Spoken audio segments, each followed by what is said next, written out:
আজকে আমি ভাইয়ের আবদারে কি বানাতে চলেছি তোমাদের সঙ্গে শেয়ার করছি। তো চলো তোমরা দেখতে থাকো। হ্যালো সবাই, তোমরা সবাই কেমন আছো? আশা করি খুব ভালো আছো, আমিও ভালো আছি গো। আমি বানাতে চলেছি পাস্তা।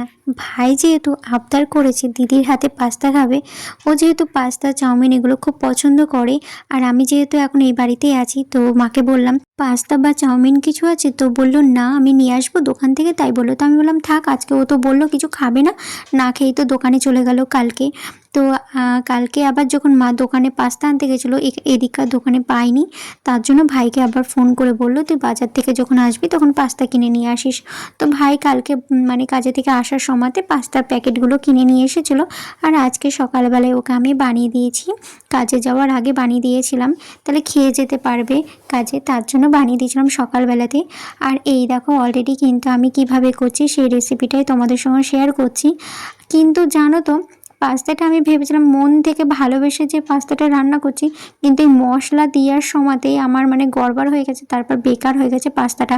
আমি নিজে রান্না করে নিজেই বলছিলাম যে পাস্তা একদম ভালো হয়নি, ও মনে হয় খাবেই না ভাই, আমি সেটাই বলছিলাম মাকে। ঠিক সেটাই হয়েছে, ও বলছিল আজকে পাস্তা একদম ভালো লাগছে না, আমি খাবো না। তো 2 চামচ খেয়েছে, খেতে আর পারিনি। আর আমি আর মা খেয়েছি, কারণ নষ্ট করব ফেলে দেবো, তার জন্য কষ্ট করে হলেও খেতে হয়েছে। তো সত্যি বলছি, আমি নিজে রান্না করছি নিজেই বলছি পাস্তাটা আজকে একদম ভালো হয়নি।